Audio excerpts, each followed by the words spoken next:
If you are someone who finds your happiness in someone else or in something else, this message is for you.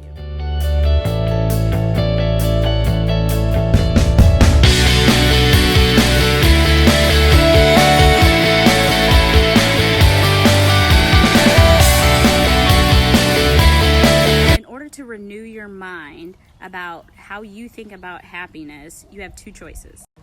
The first choice, and the most popular choice, is to change your life conditions.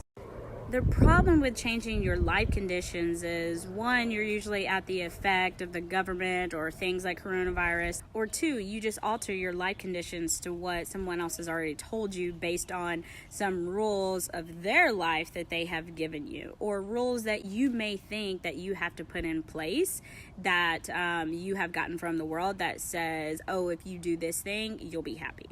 Changing your life conditions usually doesn't work out because of the rules, and so you're actually forced to go into option number two.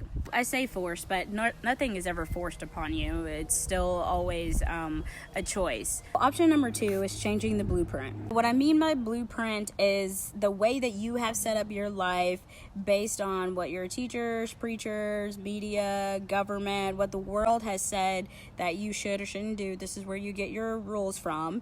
And you create this blueprint by the time you're 7, which means if you haven't dealt with the pain from when you were 5, 6, 7 years old, that 5, 6, 7-year-old is running your life.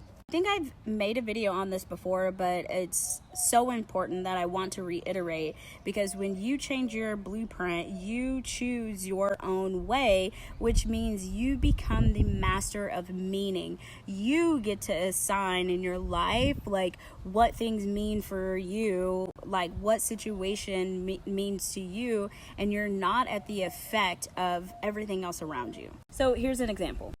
When I was 5 years old, my mom took my older sister and I to the store to get Barbies.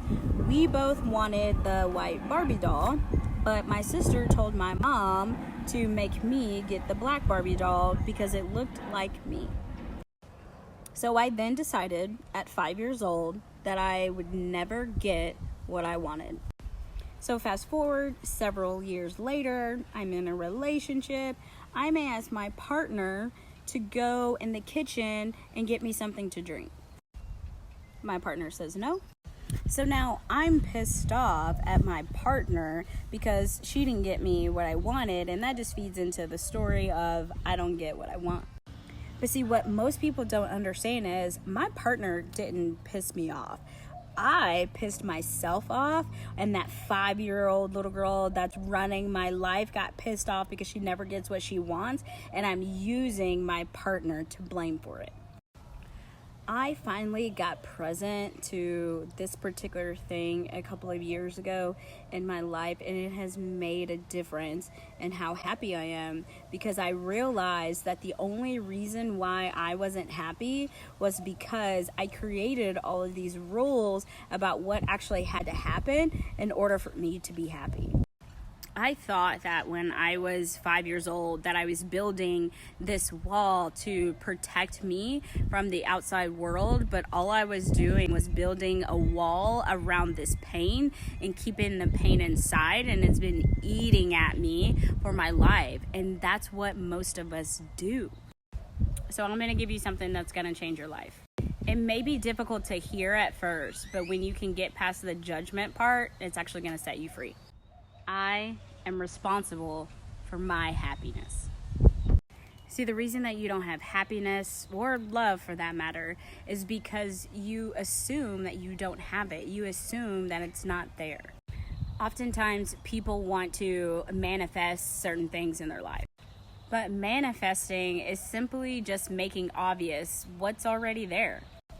People go out and they look and say, oh, if I get this job, then I'll be happy. Or if I fall in love with this person, then I'll be happy. But people that experience true happiness understand that they have everything that they need inside of themselves. So if you want to be in a space of happiness, if you want to alter and change your blueprint, it's going to require you to do some work.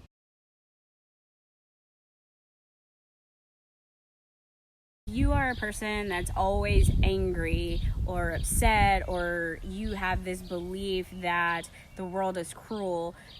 That's your emotional world, and anytime that you don't get a certain way, don't get a certain thing in your life, or things don't go a certain way, you're going to go back to that thought, and you're going to bring your emotional that emotional house into the world, or to the person that you think has caused this. Now, once you get to that core belief, what you want to do is go back to the very first moment you experienced that emotion and you made a particular event mean a certain thing. So if you have this belief that I'm not good enough, you want to go back to the very first moment that you felt not good enough. And it's usually somewhere between when we are 5, 6, 7 years old.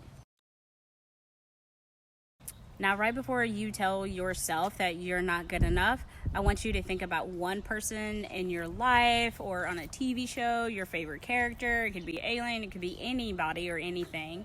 I want you to imagine that they show up at that particular time and place. And once you focus on them, I want you to imagine them telling you the truth. They may tell you that you are good enough, that you're worthy, that you're loved, but whatever it is that they tell you, that's the truth that I want you to try on and live by day in and day out to start renewing your mind. And always remember, you may have to repeat it to yourself several times, that you are responsible for your happiness. No matter what's going on, you are in control. You are responsible. You have everything that you need inside of you. Love you guys.